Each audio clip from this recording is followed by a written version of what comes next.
Hi friends, ಎಲ್ಲರಿಗೂ ನಮಸ್ತೆ. ಎಲ್ರು ಹೇಗಿದ್ದೀರಾ? ಎಲ್ರು ಚೆನ್ನಾಗಿದ್ದೀರಾ ಅಂತ ಭಾವಿಸ್ತಾ ಇವತ್ತಿನ ಲಾಗನ್ನ ಸ್ಟಾರ್ಟ್ ಮಾಡ್ತಾ ಇದ್ದೀನಿ. ಇವತ್ತಿನ ವಿಡಿಯೋ ನೀವು ನೋಡ್ದಾಗೆ ನನ್ನ ಮಗನ ಬರ್ತ್‌ಡೇ ಫಂಕ್ಷನ್ ಭಾನುವಾರ ಇತ್ತು. ಭಾನುವಾರ ದಿನ ನನ್ನ ಮಗನ ಬರ್ತ್‌ಡೇ ಫಂಕ್ಷನ್ ಅನ್ನ ಆಚರಿಸಿದ್ವಿ. ವಿಡಿಯೋ ಸ್ವಲ್ಪ ಲೇಟ್ ಆಗಿ ಅಪ್ಲೋಡ್ ಮಾಡ್ತಾ ಇದ್ದೀನಿ. ಜನವರಿ 11, 2014ರಲ್ಲಿ ಅವನು ಹುಟ್ಟಿದ್ದು. ಅವನು ಹುಟ್ಟಿದ ದಿನ ವೈಕುಂಠ ಏಕಾದಶಿ ದಿನ ಹುಟ್ಟಿದ. ತುಂಬಾ ಒಳ್ಳೆ ದಿನ ಹುಟ್ಟಿದ. ಹಾಗೆ ಅವನ್ದು ತುಂಬಾ ಒಳ್ಳೆ ಅದೃಷ್ಟ ಅಂತಾನೆ ಹೇಳ್ಬೋದು. ನಮ್ಮ ಬಾಳಿಗೆ ಅವನು ಬಂದಿದ್ದು ಅದೃಷ್ಟ ಅಂತಾನೆ ಹೇಳ್ಬೋದು. ಒಬ್ಬ ಅಲ್ಲ, ಇಬ್ರು ಕೂಡ ನಮ್ಗೆ ಅದೃಷ್ಟ ದೇವತೆಗಳೇ ಅಂತಾನೆ ಹೇಳ್ಬೋದು. ನಮ್ಮ ಜೀವನ ಚೆನ್ನಾಗಿದೆ ಅಂತ ಅನ್ನೋದಕ್ಕೆ ಕಾರಣ ನಮ್ಮ ಮಕ್ಕಳೇನೆ. ಪ್ರತಿ ವರ್ಷ ಕೂಡ ಯಾವ ಹಬ್ಬ ಮಾಡಿಲ್ಲ ಅಂದ್ರುವೆ ನನ್ನ ಮಕ್ಳ ಬರ್ತ್‌ಡೇ ಅಂತೂ ತುಂಬಾ ಚೆನ್ನಾಗಿ ಸೆಲೆಬ್ರೇಟ್ ಮಾಡ್ತೀವಿ. ಅವ್ರಿಗೆ ಬಟ್ಟೆ ತಂದು, ಕೇಕ್ ತಂದು ತುಂಬಾ ಚೆನ್ನಾಗಿ ಸೆಲೆಬ್ರೇಟ್ ಮಾಡ್ತೀವಿ. ಹಾಗೆ ಇವತ್ತು ಕೂಡ, ಈ ವರ್ಷ ಕೂಡ ಯಾವ ರೀತಿ ಮಾಡಿದೀವಿ ಬರ್ತ್‌ಡೇ ಅನ್ನೋದನ್ನ ಪೂರ್ತಿ ವಿಡಿಯೋ ನೋಡಿ. ಹಾಗೆ ಇವತ್ತು ಬರ್ತ್‌ಡೇ ಇದ್ರಿಂದ ಅವನಿಗೆ ಅಂತ ಅಂದ್ಬಿಟ್ಟು ಅವ್ನ್ ಪೂಜೆ ಮಾಡ್ಬೇಕು ಅಂತ ಅಂದ್ಬಿಟ್ಟು ನನ್ನ ಮಗನ ಕೈಲಿ ಪೂಜೆ ಮಾಡಿಸ್ಬೇಕು ಅಂದ್ಬಿಟ್ಟು ಎಲ್ಲ ರೆಡಿ ಮಾಡಿದ್ದೀನಿ. ಅವನ ಕೈಲಿ ಪೂಜೆ ಮಾಡಿಸ್ತೀನಿ ಇವತ್ತು. ಭಾನುವಾರ ಆಗಿರೋದ್ರಿಂದ ಇನ್ನು ಅಡಿಗೆ ಕೂಡ ಮಾಡ್ಕೊಂಡಿಲ್ಲ. ಹಾಗೆ ಮನೆ ಕ್ಲೀನ್ ಮಾಡ್ಕೊಂಡು ಫಸ್ಟ್ ದೇವ್ರ ಪೂಜೆ ಮಾಡ್ಕೊಳ್ಳೋಣ ಅಂತ ಅನ್ಕೊಂಡು ಮಾಡ್ಕೊತಾ ಇದ್ದೀನಿ. ದೇವ್ರ ಮನೆ ಕ್ಲೀನ್ ಮಾಡ್ಕೊಂಡು ಹೂವ ಎಲ್ಲ ಹಾಕಿ ಪೂಜೆ ಕೂಡ ಮಾಡ್ಕೊಂಡು ದೀಪ ಹಚ್ಕೊಂಡೆ. ಆಮೇಲೆ ನಾನಾದ್ಮೇಲೆ ನನ್ನ ಮಗ ಕೂಡ ಮಾಡ್ಕೊತಾನೆ. ನನ್ನ ಮಗ ಕೂಡ ಅವ್ರ ಅಪ್ಪನ ಜೊತೆನಲ್ಲಿ ಹೊರಗಡೆ ಹೋಗಿದ್ದ. ಹಾಗೆ ಬಂದು ಪೂಜೆ ಮಾಡ್ಕೊತಾ ಇದ್ದಾನೆ. ಅವನ ಕೈಲೇನೆ ಪೂಜೆ ಮಾಡಿಸ್ತಾ ಇದ್ದೀನಿ. ಆಕ್ಚುಲಿ ವೈಕುಂಠ ಏಕಾದಶಿ ದಿನ ಬಿದ್ದಿತ್ತು ಅವನು ಹುಟ್ಟಿದಾಗ. ಆದ್ರೆ ದಿನಗಳು ಕಳೆದಂತೆ ಈಗ ಆಗ್ಲೇ 12 ವರ್ಷ ತುಂಬಿ 13 ವರ್ಷಕ್ಕೆ ಬಿದ್ದಿದೆ ಅವನಿಗೆ. ಕಳೆದಂತೆ ದಿನಗಳು ಕಳೆದಂತೆ ವೈಕುಂಠ ಏಕಾದಶಿ ಆಗ್ಲೇ ಆಗಿದೆ. ಹೊಸಾದ್ ಬಟ್ಟೆ ಹಾಕೊಂಡಿದ್ದೀನಿ, ಟೀ ಶರ್ಟ್ ಹಾಕೊಂಡು ಪೂಜೆ ಕೂಡ ಮಾಡ್ಕೊಂಡೆ. ತಿಂಡಿ ಮಾಡ್ಕೊಳ್ಳೋಣ ಅಂತ ಅನ್ಕೊಂಡು ದೋಸೆ ಸಂಪನ್ನ ಇತ್ತು ಫ್ರಿಡ್ಜ್ ಅಲ್ಲಿ. ದೋಸೆ ಸಂಪನ್ನ ಹಾಕೋತಾ ಇದ್ದೀನಿ ಇವತ್ತು. ಯಾಕಂದ್ರೆ ಮಧ್ಯಾಹ್ನಕ್ಕೆ ಒಂದೇ ಸರಿ ನಾನ್ ವೆಜ್ ಬಿರಿಯಾನಿ ಮಾಡೋಣ ಅಂತ ಅನ್ಕೊಂಡು ಎಲ್ಲ ಹೊಟ್ಟೆ ಹಸ್ಕೊಂಡಿದ್ರು. ಆದ್ರಿಂದ ಚಿಕನ್ ಫ್ರೈ ಮಾಡಿ ಬೆಳಿಗ್ಗೆನೆ ದೋಸೆ ಮಾಡ್ಕೊತಾ ಇದ್ದೀನಿ. ಬರ್ತ್‌ಡೇ ಅಂತ ಅಂದ್ರೆ ತುಂಬಾನೇ ಕೆಲಸ ಇರುತ್ತೆ ನಮಗೆ. ಮನೆ ಕ್ಲೀನ್ ಮಾಡೋದು, ಪೂಜೆ ಮಾಡೋದು, ಅಡುಗೆ ಮಾಡೋದು, ಇದೆಲ್ಲ ತುಂಬಾ ಕೆಲಸ ಇರುತ್ತೆ.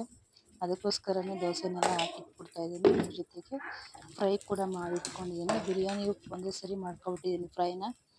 ಜಾಸ್ತಿನೇ ಮಾಡ್ಕೊಂಡಿದ್ದೀನಿ. ಇದೆಲ್ಲ ಮಾಡೋದಕ್ಕೆ ತುಂಬಾನೇ ಟೈಮ್ ಹಿಡಿಯುತ್ತೆ. ಫುಲ್ಲು ಭಾನುವಾರ ಎಲ್ಲ ಫುಲ್ಲು ಬಿಸಿ ನಾನು. ಒಂದಾದ್ಮೇಲೆ ಒಂದು ಕೆಲಸ ಒಬ್ಬಳೇ ಮಾಡ್ಕೊಳ್ಳೋದ್ರಿಂದ ಫ್ರೈ ರೆಡಿ ಆಗಿದೆ. ಮಕ್ಕಳಿಗೆಲ್ಲ ನಾಷ್ಟ ಕೊಟ್ಟೆಲ್ಲ ನಾಷ್ಟ ಮಾಡಿ ರೆಸ್ಟ್ ಮಾಡ್ತವೆ. ಅಷ್ಟರಲ್ಲಿ ನಾನು ಬಿರಿಯಾನಿ ಮಾಡ್ಕೊಳ್ಳೋಣ ಅಂತ ಅಂದ್ಕೊಂಡು ಬಿರಿಯಾನಿಗೆಲ್ಲ ಹಚ್ಚಿಟ್ಕೊಂಡು ಬಿರಿಯಾನಿ ಕೂಡ ಮಾಡ್ಕೊತಾ ಇದ್ದೀನಿ. ಒಂದು 5 kg ಅಷ್ಟೇ. ಫ್ರೈಗೆ ಒಂದು 2.5 kg ಹಾಕಿದ್ದೀನಿ, ಬಿರಿಯಾನಿಗೆ ಒಂದು 2 kg. ಹೀಗೆಲ್ಲ ಪಾತ್ರೆ ಇಟ್ಟು ಎಣ್ಣೆ ಹಾಕ್ಕೊಂಡಿದ್ದೀನಿ. ಎಣ್ಣೆ, 1 ಸ್ಪೂನ್ ತುಪ್ಪ ಕೂಡ ಹಾಕ್ಕೊಂಡು ಬಿರಿಯಾನಿಗೂ ಅಂದರೆ ಸ್ಪೈಸಸ್ ಎಲ್ಲ ಹಾಕಿದ್ದಾದ್ಮೇಲೆ ಒಂದು 2-3 ಸ್ವಲ್ಪ ಹಸಿಮೆಣಸಿನ್ಕಾಯಿ ಹಾಕೊಂಡು ಫ್ರೈ ಮಾಡ್ಕೊತಾ ಇದ್ದೀನಿ. ನಾನು ಇಲ್ಲಿ 1.5 kg ಅಷ್ಟು ಅಕ್ಕಿ ಹಾಕೊಂಡು ಮಾಡ್ಕೊತಾ ಇದ್ದೀನಿ. ಯಾಕಂದರೆ ಇವತ್ತು ಸಹನ ಬರೋರಿದ್ದಾರೆ ನಮ್ಮನೆಗೆ. ಹಾಗೆ ನನ್ನ ತಮ್ಮ ಹೆಂಡತಿ ಬರ್ತಾರೆ. ಹಾಗೆ ಈ ಕೆಳಗಡೆ ಇಲ್ಲಿ ನಮ್ಮ ಮನೆ ನಾವು ಈಗಾಗಲೇ ಬಾಡಿಗೆ ಮನೆಯಿದ್ದೀವಲ್ಲ, ಕೆಲವರೆ ಮಕ್ಕಳಿದ್ದಾರೆ. ಆ ಮಕ್ಕಳನ್ನೆಲ್ಲ ಕರೆದು ಊಟ ಕೊಡೋಣ ಅಂತ ಇದ್ದೀನಿ. ಹಾಗೆ ಇಲ್ಲಿ ಪಕ್ಕದಲ್ಲಿ ಗ್ಯಾರೇಜ್ ಇದೆ. ಗ್ಯಾರೇಜಲ್ಲಿ ಒಂದು ಫ್ಯಾಮಿಲಿ ಗಂಡ ಹೆಂಡತಿ ಅವ್ರನ್ನೆಲ್ಲ ಕರೆಯೋಣ ಅಂತ ಅಂದ್ಕೊಂಡು ಮಾಡ್ತಾ ಇದ್ದೀನಿ. ಎಲ್ಲ ಮೊದಲೇ ಹಚ್ಚಿಟ್ಕೊಂಡು ಮಾಡ್ತಾ ಇದ್ದೀನಿ. ಹಾಗೆ ಪಕ್ಕದಲ್ಲಿ ಇನ್ನೊಂದು ಗ್ಯಾಸ್ ಹಚ್ಕೊಂಡು ಅದರಲ್ಲೂ ಕೂಡ ಬಿಸಿನೀರನ್ನು ಇಟ್ಕೊಂಡಿದ್ದೀನಿ. ಬಿಸಿನೀರನ್ನು ಕಾಯಕ್ಕೆ ಇಟ್ಕೊಂಡು ದೊಡ್ಡ ಪಾತ್ರೆಗೆ ದೊಡ್ಡ ಒಲೆನೇ ಹಚ್ಕೊಬೇಕಾಗಿತ್ತು. ಸ್ವಲ್ಪ ಮಾಡ್ತಿರೋದ್ರಿಂದ ಸ್ವಲ್ಪ ನೀರು ಹಾಕ್ಕೊತಿದ್ದೀನಿ. ಗ್ಯಾಸ್ ಇಟ್ಕೊಂಡು ತಿರುಗಿ ದೊಡ್ಡ ಒಲೆ ಹಚ್ಚಿ ಮತ್ತೆ ಎತ್ತಿಡಬೇಕಾಗುತ್ತೆ. ಸುಮ್ಮನೆ ರಿಸ್ಕು ಅಂತ ಅಂದ್ಬಿಟ್ಟು ಲೇಟಾಗಿ ಆಗಲಿ ಅಂದರೆ ಸಂಜೆಗಲ್ವ ಊಟ ಮಾಡೋದು. ಮಧ್ಯಾಹ್ನನೇ ಪ್ರಿಪೇರ್ ಮಾಡ್ತಾಯಿದ್ದೀನಿ. ಒಂದು 3 ಗಂಟೆ ಹಿಂಗೆ ಒಲೆ ಹಚ್ಕೊಂಡಿದ್ದೀನಿ. ಯಾಕಂದರೆ ಸಂಜೆ ಕೆಲಸ ಇರುತ್ತೆ. ಕರಿಯೋದಕ್ಕೆಲ್ಲ ಹೋಗ್ಬೇಕಲ್ಲ, ಬರ್ತ್‌ಡೇ ಕರಿಯೋದಕ್ಕೆಲ್ಲ ಹೋಗ್ಬೇಕು ಅಂತ. ಪ್ರತಿ ವರ್ಷ ಹೀಗೆ ಇರುತ್ತೆ ಫ್ರೆಂಡ್ಸ್ ನಮ್ಮದು. ಬರ್ತ್‌ಡೇ ಫಂಕ್ಷನ್ ಪ್ರತಿ ವರ್ಷ ಹೀಗೆ ಇರುತ್ತೆ. ಏನೋ ಗೊತ್ತಿಲ್ಲ, ನಂಗೆ ಸ್ವಲ್ಪ ಮಾಡಬೇಕು ಅಂದರೆ ಕೈಯೇ ಬರಲ್ಲ. ಒಂದು 4 ಜನಕ್ಕಾದ್ರೂ ಊಟ ಹಾಕೋಣ ಅಂದ್ಬಿಟ್ಟು ಸ್ವಲ್ಪ ಜಾಸ್ತಿನೇ ಮಾಡ್ಕೊತಾ ಇದ್ದೀನಿ. ಹಾಗೆ ಶುಂಠಿ ಬೆಳ್ಳುಳ್ಳಿ ಪೇಸ್ಟು ಟೊಮೊಟೊ ಎಲ್ಲ ಹಾಕಿ ಬೇಯಿಸ್ಕೊಂಡು ಚಿಕನ್ನ ತೊಳೆದಿಟ್ಕೊಂಡಿರೋಂತಹ ಚಿಕನ್ನನ್ನು ಹಾಕೋತಾ ಇದ್ದೀನಿ. ಅಕ್ಕಿ ಕೂಡ ತೊಳೆದಿಟ್ಬಿಟ್ಟಿದ್ದೀನಿ ನಾನೇ ಮೇಲೆ ಅಂತ ಅಂದ್ಬಿಟ್ಟು. ಯಾವುದೇ ಅಡುಗೆ ಮಾಡ್ಕೋಬೇಕಾದ್ರೂ ಅಷ್ಟೇ, ಯಾರ ಮಾಡೋಲ್ಲ, ಹೇಗೆ ಬರುತ್ತೆ ಅದು ಮಾಡಿಕೊಂಡು ಅದು ತುಂಬ ಚೆನ್ನಾಗಿ ಆಗುತ್ತೆ. ಯಾವತ್ತೂ ಯಾರಿಗೂ ಅಡುಗೆ ಮಾಡ್ಕೊಡ್ತಾರೆ ಅಂತ ಯಾವತ್ತೂ ಭಯ ಪಡಬಾರ್ದು. ನಮ್ಮ ಪಾಡಿಗೆ ನಾವು ನಮ್ಮ ಕೆಲಸ ಏನಿದೆ ನಾವು ಮಾಡ್ಕೋಬೇಕು. ಈಗ ಚಿಕನ್ಗೆ ಉಪ್ಪು ಕೂಡ ಹಾಕೋತಾ ಇದ್ದೀನಿ. ಚೆನ್ನಾಗಿ ಚಿಕನ್ನೆಲ್ಲ ಉಪ್ಪಿರಬೇಕು. ಅದ್ರ ಜೊತೆಗೆ 1 ಸ್ಪೂನ್ ಅರಿಶಿನ ಕೂಡ ಹಾಕೋತಾ ಇದ್ದೀನಿ. ಒಂದು 10 ಚಮಚ ಅರಿಶಿನ ಕೂಡ ಹಾಕೋತಾ ಇದ್ದೀನಿ.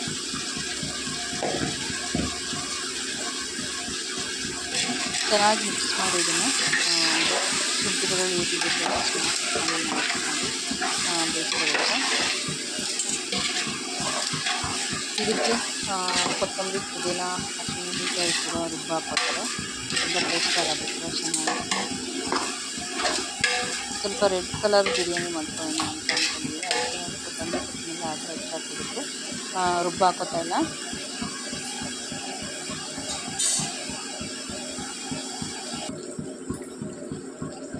ಈಗ ಧನಿಯಾ ಪುಡಿ ಹಾಕೋತಾ ಇದ್ದೀನಿ. 1 ಇಲ್ಲ 1 ಚಮಚ ಧನಿಯಾ ಪುಡಿ, ಹಾಗೆ ಚಿಲ್ಲಿ ಪೌಡರು ಸ್ವಲ್ಪ, ಅಂದರೆ ಬಿಸಿ ಇತ್ತಲ್ಲ ಪಾತ್ರೆ, ಸ್ವಲ್ಪ ಅದರಿಂದ ಸರಿಯಾಗಿ ಕಾಣಿಸ್ತಾ ಇಲ್ಲ, ಒಬ್ಬೊಬ್ಬರು ತುಂಬ್ಕೊಳ್ಳೋ ಥರ ಆಗಿದೆ. ಧನಿಯಾ ಪುಡಿ, ಚಿಲ್ಲಿ ಪೌಡ್ರು, ಹಾಗೆ ಮೊಸರು ಹಾಕೋತಾ ಇದ್ದೀನಿ. ಸ್ವಲ್ಪ ಮೊಸರು ಕೂಡ ಹಾಕೋಬೋದು, ನಿಂಬೆಹಣ್ಣು ಕೂಡ ಹಾಕೋಬೋದು ಸ್ವಲ್ಪ. ನಾನು ನಿಂಬೆಹಣ್ಣು ಹಾಕೋತಾ ಇಲ್ಲ, ಇವತ್ತು ಟೊಮೆಟೊ ಹಾಕೋದ್ರಿಂದ ಮೊಸರು ಹಾಕೋತಾ ಇದ್ದೀನಿ ಸ್ವಲ್ಪ.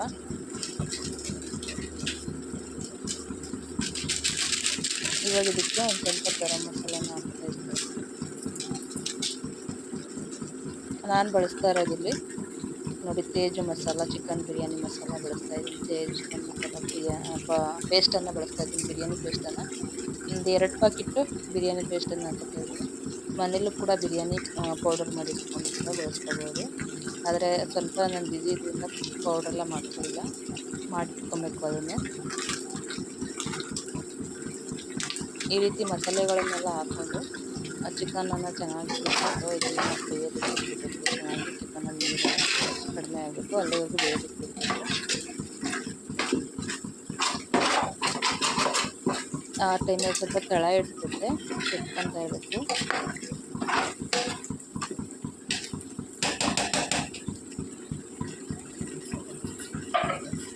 ಈಗ ಇದಕ್ಕೆ ಹಚ್ಚಿಟ್ಕೊಂಡಿರುವಂಥ ಕೊತ್ತಂಬರಿ ಪುಡಿನ ಹಾಕ್ತಿದ್ದೀನಿ. ನಾನು ರುಬ್ಬಾಕೋತಾ ಇಲ್ಲ, ಹಚ್ಕೊಂಡು ಹಾಗೆ ಹಾಕ್ತಾ ಇದ್ದೀನಿ. ಚಿಕನ್ ಬಿರಿಯಾನಿ ಕೊತ್ತಂಬರಿ ಸೊಪ್ಪು ಹಾಕ್ಕೊಂಡು ಒಂದ್ಸಲ ಚೆನ್ನಾಗಿ ಮಿಕ್ಸ್ ಮಾಡಬೇಕು.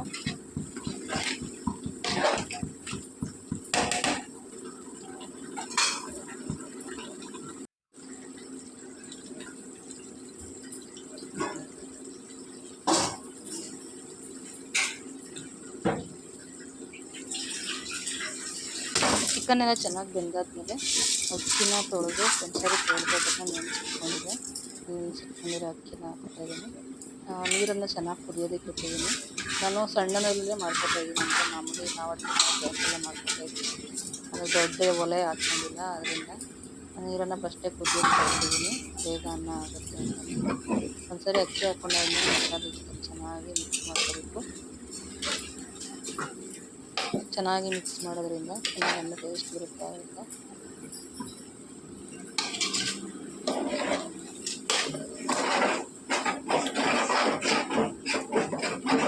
ತಳ ಹಿಡಿದು ಆದಾಗ ಕುತ್ಕೊಂತಾನೆ ಇರಬೇಕು.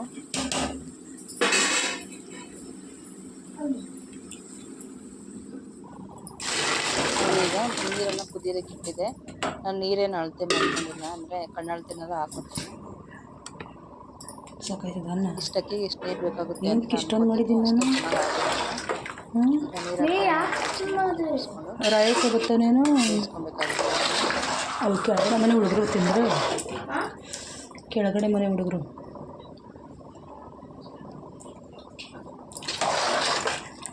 ಬೇಕು ಅಂದರೆ ಈ ಟೈಮಲ್ಲಿ ಸ್ವಲ್ಪ ಉಪ್ಪು ಕಡಿಮೆ ನೋಡಿಕೊಂಡು ಹಾಕೋಬೇಕಾಗುತ್ತೆ.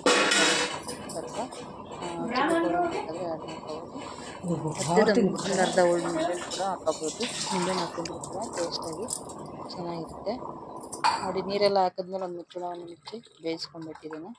ಅಕ್ಕಿ ಬೆಂದಾದ್ಮೇಲೆ ಇದಕ್ಕೆ ಚೆನ್ನಾಗಿ ತಿರ್ಬ್ಕೊಬೇಕು. ಚೆನ್ನಾಗಿ ತಿರ್ಬಾದ್ಮೇಲೆ ಒಂದು ಮುಚ್ಚಳವನ್ನು ಮುಚ್ಚಿಬಿಟ್ಟು ಮೇಲೆ ಒಂದು ಪುಟಾಣಿ ಏನಾದರೂ ತೂಕದ ವಸ್ತು ಇಟ್ಟರೆ ಅನ್ನ ಚೆನ್ನಾಗಿ ದಿಂಡು ಅಳ್ಕೊಳ್ಳುತ್ತೆ. ಅಂದರೆ ಈ ಟೈಮಲ್ಲಿ ಅಕ್ಕಿ ಬೆಂದಿರೋ ಟೈಮಲ್ಲಿ ಸಿಮ್ಮಲ್ಲೇ ಇಟ್ಕೊಬೇಕು. ಗ್ಯಾಸನ್ನು ಜಾಸ್ತಿ ಉರಿ ಹಾಕ್ಕೊಂಡ್ರೆ ಚೆನ್ನಾಗಿ ಸೀದೋಗ್ಬಿಡುತ್ತೆ ಅನ್ನ. ಅದರಿಂದ ಸ್ವಲ್ಪ ಉಪ್ಪು ಕಡಿಮೆ ಇದೆ, ಉಪ್ಪು ಹಾಕ್ಕೊಂಡು ಚೆನ್ನಾಗಿ ತಿರುಗಿಸ್ಕೊಂಡು ಇದನ್ನು ಸಿಮ್ಮಲ್ಲಿ ಇಟ್ಬಿಟ್ಟು ಗ್ಯಾಸನ್ನು ಒಂದು ಮುಚ್ಚಳವನ್ನು ಮುಚ್ಚಿ ಒಂದು ಪುಟಾಣಿಯನ್ನು ಮೇಲೆ ಇಡ್ತಾ ಇದ್ದೀನಿ. ತುಂಬ ಟೇಸ್ಟಾಗಿ ಚೆನ್ನಾಗಾಗುತ್ತೆ ಬಿರಿಯಾನಿ. ನಾನು ಪ್ರತಿ ಸರಿನೂ ಇದೇ ಥರನೇ ಟ್ರೈ ಮಾಡೋದು, ಆದ್ದರಿಂದ ಈ ಸರಿ ಏನು ಚೇಂಜಸ್ ಮಾಡ್ಕೊಂಡಿಲ್ಲ. ಯಾಕಂದರೆ ಸ್ವಲ್ಪ ಜಾಸ್ತಿ ಪ್ರಮಾಣದಲ್ಲಿ ಮಾಡ್ತಿರೋದ್ರಿಂದ ಸ್ವಲ್ಪ ಹೆಚ್ಚು ಕಮ್ಮಿ ಆದ್ರೆ ಕಷ್ಟ ಅಂದ್ಬಿಟ್ಟು ಪ್ರತಿ ಸರಿ ಯಾವ ರೀತಿ ಮಾಡ್ತಿದ್ದೆ ಅದೇ ರೀತಿಯೇ ಮಾಡ್ಕೊತಾ ಇದ್ದೀನಿ. ಇವಾಗ ಸ್ವಲ್ಪ ಕೊತ್ತಂಬರಿ ಸೊಪ್ಪು ಹಾಗೂ ಪುದೀನ ಸೊಪ್ಪನ್ನ ಸಣ್ಣದಾಗಿ ಹಚ್ಚಿ ಮೇಲ್ಗಡೆ ಹಾಕೋತಾ ಇದ್ದೀನಿ.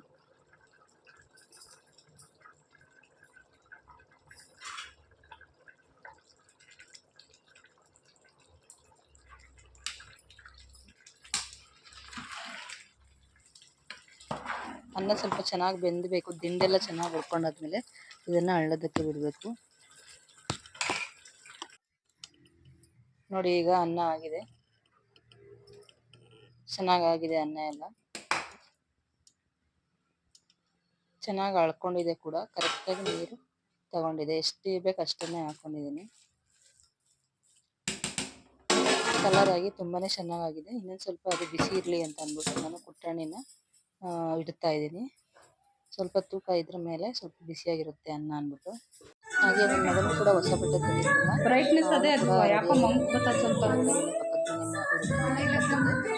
ಎಲ್ಲರೂ ಕೂಡ ಬಂದಿದ್ದಾರೆ. ತಮ್ಮ ತಂಗಿ ಕೂಡ ಬಂದಿದ್ದಾರೆ, ಸಹ ನನ್ನ ಬಂದಿದ್ದಾರೆ. ಕೇಕ್ ಕಟ್ ಮಾಡೋದಕ್ಕೆ ವೇಟ್ ಮಾಡ್ತಾ ಇದ್ದೀವಿ.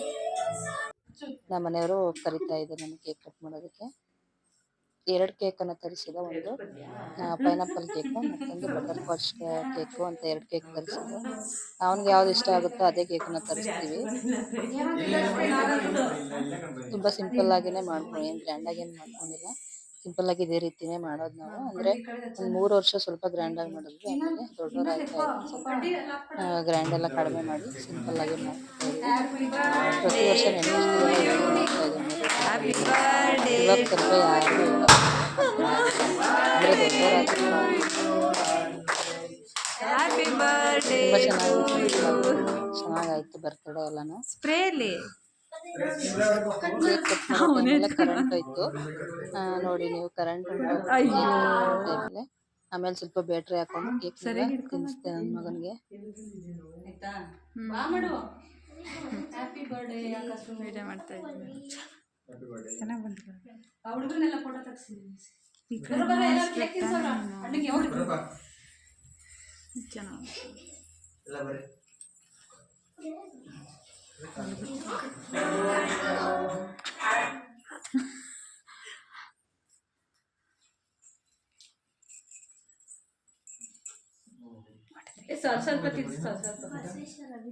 ಆಕಾಶ್, ನೀವು ಕಟ್ ಮಾಡ್ಕೊಡಿ.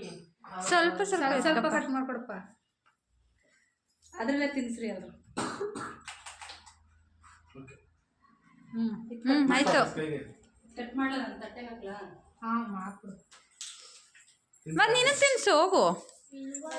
ಫೋಟೋ ತೆಗಿ ಅವ್ರದೆಲ್ಲ ಎಲ್ಲ ಜೊತೆ ನಿಂತ್ಕೊಳ್ಳಿ, ಒಂದು ಫೋಟೋ ತೆಗಿತೀವಿ.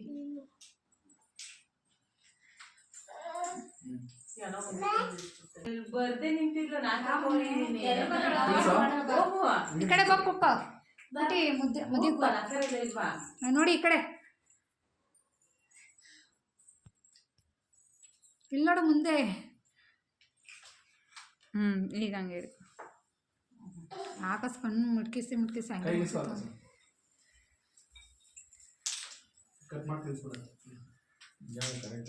ಅಲ್ಲೇ ಮಡ್ಗಂಬ ಅದರಲ್ಲಿ.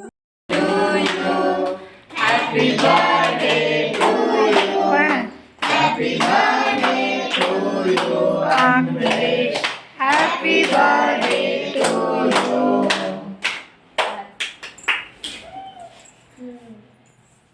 ಹ್ಯಾಪಿ ಫೋಟೋ ಇದ್ರಲ್ಲೇ ತೆಗೆಯದಾ? ವಿಡಿಯೋ ಮಾಡ್ತಾ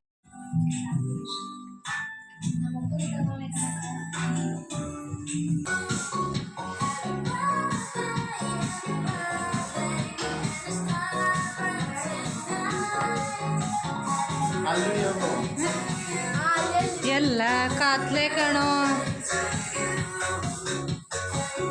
ನಿನ್ನ ಮಕ್ಕನೂ ಕಾಣ್ತಿಲ್ಲ, ಇದು ಕಾಣ್ತಿಲ್ಲ.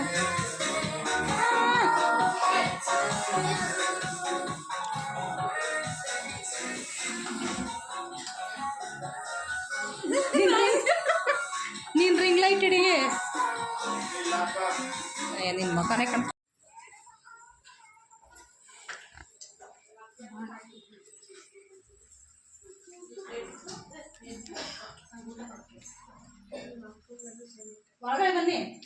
अंदर आओ।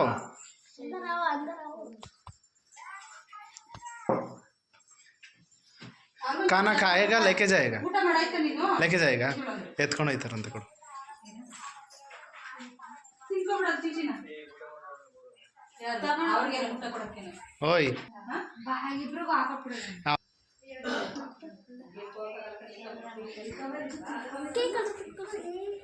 ಕೇಕ್ ಕಟ್ ಮಾಡ್ಕೊಡು ಪ್ಲೇಟ್ ಹಾಕೊಡು ಕೇಕ್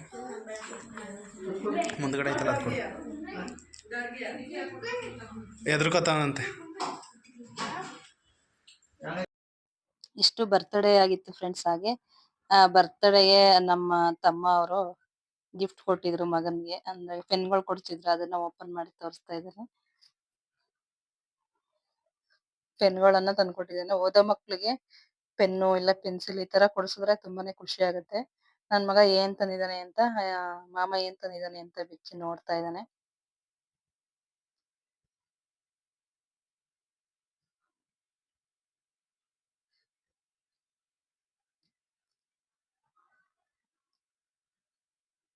ಅದನ್ನ ಎಷ್ಟು ನಿಧಾನಕ್ಕೆ ಬಿತ್ತಾ ಇದ್ದಾನೆ ನೋಡಿ, ನೋವಾಗ್ಬಿಡುತ್ತೆ ಅಂದ್ಬಿಟ್ಟು.